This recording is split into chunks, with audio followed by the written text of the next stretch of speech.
은혜가 풍성하신 하나님께서 그리스도 안에서 날마다 우리를 변함없이 사랑하여 주시니 감사를 드립니다. 이 하루도 주의 사랑을 의지하며 주님과 동행하는 하루가 되게 하여 주옵소서. 우리를 향하여 행하시는 놀라운 일들을 기대하며 하나님의 은혜를 구하며 주의 뜻을 이룰 수 있도록 우리에게 성령 충만함 허락하여 주옵소서. 걸어가신 예수님 이름으로 기도드립니다. 아멘. 찬송가 342장입니다. 찬송가 342장입니다.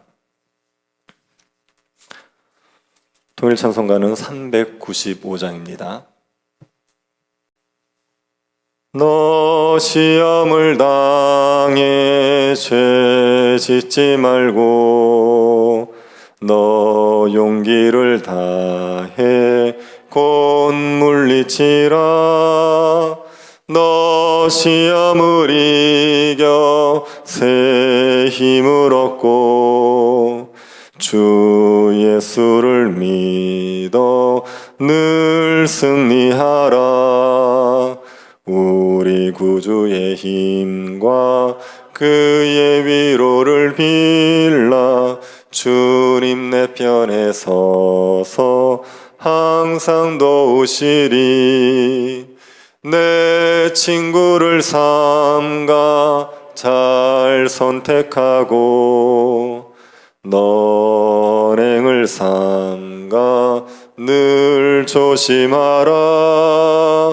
너 열심을 다해 늘 충성하고 온 정성을 다해 주 봉사하라. 우리 구주의 힘과 그의 위로를 빌라.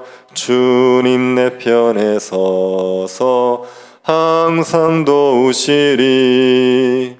잘 이기는 자는 상 받으리니 너 낙심치 말고 늘 전진하라. 내 구세주 예수 힘 주시리니 주 예수를 믿어 늘 승리하라. 우리 구주의 힘과 그의 위로를 빌라. 주님 내 편에 서서 항상 도우시리. 열왕기하 8장 16절부터 24절 말씀입니다. 열왕기하 8장 16절부터 24절 말씀입니다. 찾아서 한 절씩 교도하겠습니다. 8장 16절부터 24절 찾으셨으면 교도하겠습니다. 이스라엘의 왕 아합의 아들 요람 제5년에 여호사밧이 유다의 왕이었을 때 유다의 왕 여호사밧의 아들 여호람이 왕이 되니라.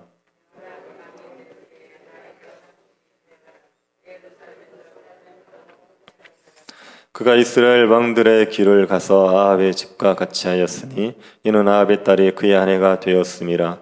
그가 여호와 보시기에 악을 행하였으나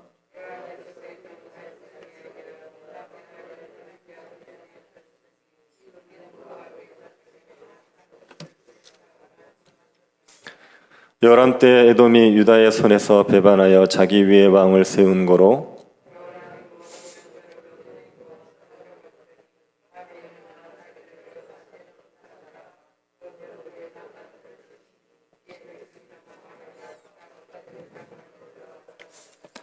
이와 같이 에돔이 유다의 수하에서 배반하였더니 오늘까지 그러하였으며 그때 림나도 배반하였더라.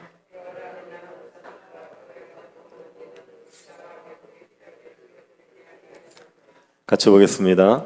여호람이 그의 조상들과 함께 잠에 그의 조상들과 함께 다윗성에 장사되고 그의 아들 아하시아가 대신하여 왕이 되니라. 아멘. 우리가 한동안 엘리사의 사역을 살펴보았습니다. 오늘은 남유다 왕 여호람에 대해서 살펴보겠습니다. 열왕기는 남북 이스라엘의 역사를 기록하고 있습니다. 그런데 북이스라엘과 남유다 역사를 번갈아 가면서 기록하는 형식으로 되어 있습니다. 북이스라엘 왕에 대해서 기록을 하고 나서 그 북이스라엘 왕과 동시대에 있었던 남유다의 왕을 기록합니다. 그리고 남유다의 왕을 기록하고는 또 남유다의 왕과 동시대에 있었던 북이스라엘 왕을 기록합니다. 그렇게 왔다 갔다 하면서 기록을 하고 있습니다. 열왕기하 1장에서는 북이스라엘 왕 아하시아의 역사를 기록했습니다. 그리고 아하시아가 죽고 나서 북이스라엘 왕 여호람이 등장했다, 이렇게 얘기하고 있습니다. 이 북이스라엘 왕 여호람 때에 엘리사가 활동을 했습니다. 그래서 엘리사의 사역에 대한 이야기가 오랫동안 기록이 된 겁니다. 그리고 북이스라엘 왕 여호람 때에 남유다에도 왕이 등장하는데 그 왕도 여호람입니다. 북이스라엘 왕도 여호람이고 남유다의 왕도 여호람입니다. 동시대에 같은 이름의 왕이 있었던 겁니다. 이 여호람에 대해서 우리가 살펴보도록 하겠습니다. 남유다의 여호람은 어떤 왕으로 평가를 받습니까? 18절을 한번 보십시오. 그가 이스라엘 왕들의 길을 가서 아합의 집과 같이 하였으니. 여호람은 남유다의 왕인데 아합의 길로 행합니다. 아합의 길로 행했다는 것은 바알을 숭배했다는 말입니다. 아합은 시돈의 공주 이세벨을 아내로 맞아들였습니다. 시돈이라는 곳이 바알을 숭배하는 곳입니다. 이세벨은 아합과 결혼을 하면서 아합을 바알 숭배자로 만들어 버렸습니다. 그래서 아합의 길을 행한다, 이것은 바알을 숭배했다, 이런 의미입니다. 여호람은 남유다의 왕인데도 불구하고 바알을 숭배하면서 영적인 타락의 모습을 보였습니다. 이 여호람이 영적으로만 타락한 게 아니라 도덕적으로 타락했습니다. 역대하 21장을 보면 여호람은 왕이 되고 나서 세력을 얻은 후에 그의 모든 아우를 죽여버립니다. 여호람의 아우가 모두 6명이었습니다. 그런데 그 6명의 아우들을 모두 죽여버립니다. 여호람의 아버지가 여호사밧이라는 왕입니다. 이 여호사밧 왕은 자신의 아들들을 이렇게 왕위 다툼을 없애기 위해서 아들들에게 각자의 재물들을 주고 각자 흩어져서 살도록 해줬습니다. 그리고 이제 여호람은 장자기 때문에 왕으로 세워준 거죠. 나머지 동생들은 각자의 몫을 줘서 나름대로 살 수 있게 해줬기 때문에 왕자의 난 자체를 미연에 방지를 했던 겁니다. 그런데 여호람은 세력을 얻고 나서 이 아우들을 다 죽여버립니다. 이유는 아우들이 자기보다 선했기 때문입니다. 아우들이 더 말씀에 순종하고 더 경건하게 살아가서 아우들로 말미암아 스스로 위협을 느꼈던 것 같습니다. 그래서 모두 다 죽여버리고, 그리고 그것 때문에 저항을 하는 방백들도 죽여버렸습니다. 여호람이 이런 악을 행한 거죠. 영적으로는 바알 숭배를 하며 타락하고 도덕적으로는 자기 아우들을 죽이는 죄를 지었습니다. 그래서 여호람을 악한 왕으로 평가합니다. 여호람이 악한 왕이 된 이유를 열왕기 기자는 무엇 때문이라고 말합니까? 8장 18절을 다시 한번 보십시오. 그가 이스라엘 왕들의 길을 가서 아합의 집과 같이 하였으니 이는 아합의 딸이 그의 아내가 되었음이라. 아합의 딸이 이 여호람의 아내가 되어버렸기 때문입니다. 아합의 딸은 아달랴입니다. 아달랴는 이 여호람의 아내가 되어서 여호람을 우상숭배로 유혹을 하시오. 그래서 여호람이 영적으로 타락하고 도덕적으로 타락하는 왕이 되었던 겁니다. 여호람이 아합의 길로 행한 결과가 무엇입니까? 남유다는 급격하게 국력이 약해지게 됩니다. 20절을 한번 보시면 여호람 때에 에돔이 유다의 손에서 배반하여 자기 위에 왕을 세운 거로. 에돔이 유다의 지배하에 있었습니다. 여호람의 아버지 여호사밧 때는 에돔의 섭정왕이라고 세웠습니다. 자기 입맛에 맞는 왕을 세웠죠. 그래서 에돔은 유다의 지배에 있었습니다. 그런데 그 에돔이 유다의 지배에서 벗어나서 독립을 시도하는 겁니다.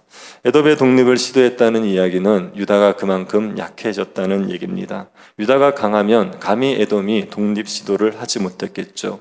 그런데 유다가 약해지니까 에돔이 독립 시도를 한 겁니다. 이 에돔의 독립 시도를 여호람이 제압하려고 했지만 실패를 하게 됩니다. 21절 보십시오. 여호람이 모든 병거를 거느리고 사일로 갔더니 밤에 일어나 자기를 애워싼 에돔 사람과 그 병거의 장관들을 치니 이에 백성이 도망하여 각각 그들의 장막들로 돌아갔더라. 에돔이 독립운동을 시작해서 여호람이 에돔을 치기 위해서 병거를 이끌고 사일로 갔습니다. 사일은 에돔에 있는 마을입니다. 여호람 왕은 밤에 병거를 끌고 사일을 공격하는 거죠. 그런데 오히려 에돔 사람들에게 포위가 되어버렸습니다. 그래서 죽을 힘을 다해 싸워서 포위망을 뚫고 도망을 칩니다. 그러고 나서 유다 백성들은 뿔뿔이 자기 집으로 돌아갔습니다. 에돔의 반란을 진압하는데 실패했다는 이야기입니다. 그리고 림나라는 곳도 유다를 배반하게 되는 겁니다. 유다의 세력이 점점 약해지죠. 에돔과 림나가 배반하면서 이 유다의 영토, 다스리는 영토들이 줄어들게 되는 겁니다. 유다의 세력만 약해진 게 아니라 여호람의 죄 때문에 다윗의 집도 약해지게 됩니다. 역대기를 보면 여호람의 범죄로 인하여서 하나님께서 여호람의 집을 징계하십니다. 블레셋 사람과 아라비아 사람들이 왕궁의 모든 재물을 약탈해 가게 하고 여호람의 아내들과 아들들을 약탈해 가게 했습니다. 여호람의 막내 아들인 아하시아만 살게 됩니다. 그리고 여호람은 창자의 중병이 들어서 창자가 빠져나와서 죽습니다.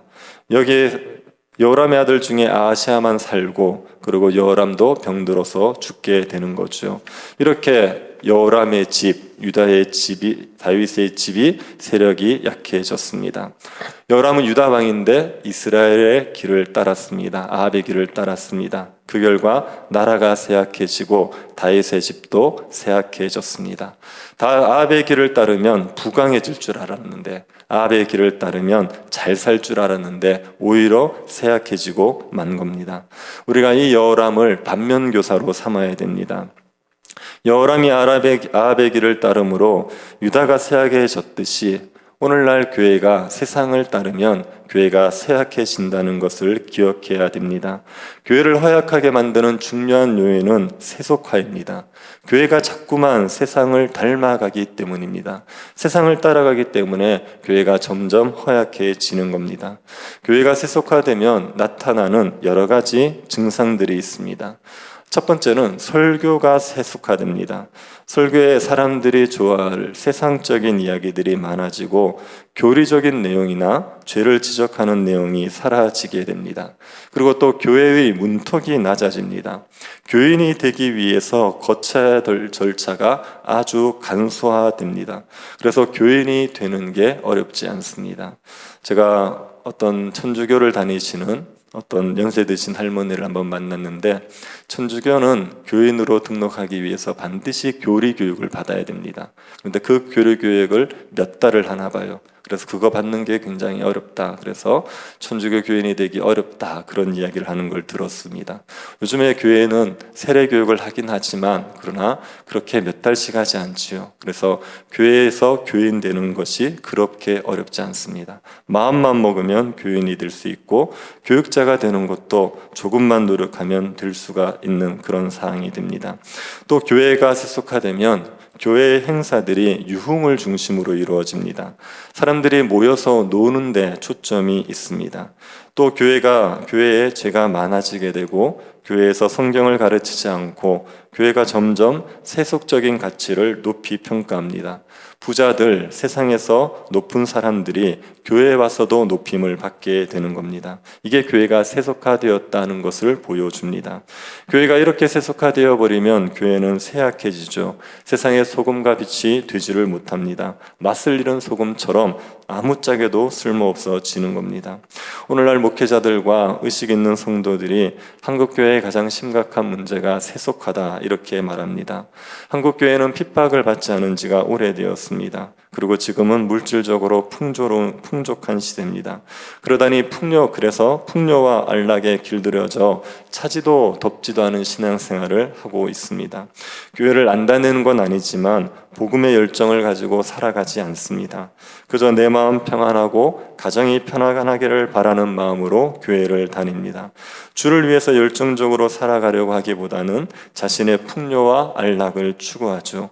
이런 분위기가 한국 교회 전반에 흐르고 있습니다. 그래서 교회가 힘을 잃어가는 겁니다. 교회는 많은데 세상에 영향을 끼치지 못하고 있습니다.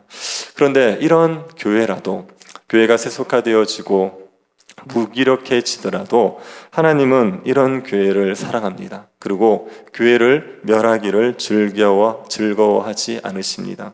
그 이유는 하나님께서 교회와 맺은 언약이 있기 때문입니다. 유다의 왕 여호람이 아합의 길을 따르지 않습니까? 그러면 하나님이 이 유다를 멸해버리셔야 됩니다. 아합을 하나님께서 멸하셨으면 아합의 길을 따르는 여호람도 멸하셔야 됩니다. 다윗의 집도 멸해야 됩니다. 그런데 하나님께서 다윗의 집을 멸하지 않죠. 그 이유는 하나님이 다윗 언약을 맺으셨기 때문입니다. 다윗의 후손들에게 영원히 왕위를 보장해 주겠다. 이 약속을 맺으셨기 때문에 여호람이 아합의 길을 따를지라도 멸하지를 않으셨던 거죠. 그처럼 오늘날 우리의 교회도 하나님과 새 언약을 맺었습니다. 우리는 예수 그리스도로 말미암아 하나님의 새 언약 백성이 되었습니다. 그 새 언약이 우리에게 있기 때문에 교회가 세속화되어지고 교회가 죄를 지어도 하나님이 교회 멸하기를 즐거워하지 않으시는 겁니다. 교회를 보존하시고 교회에 은혜를 베푸시고 교회를 회복하기 위해서 역사하시게 됩니다.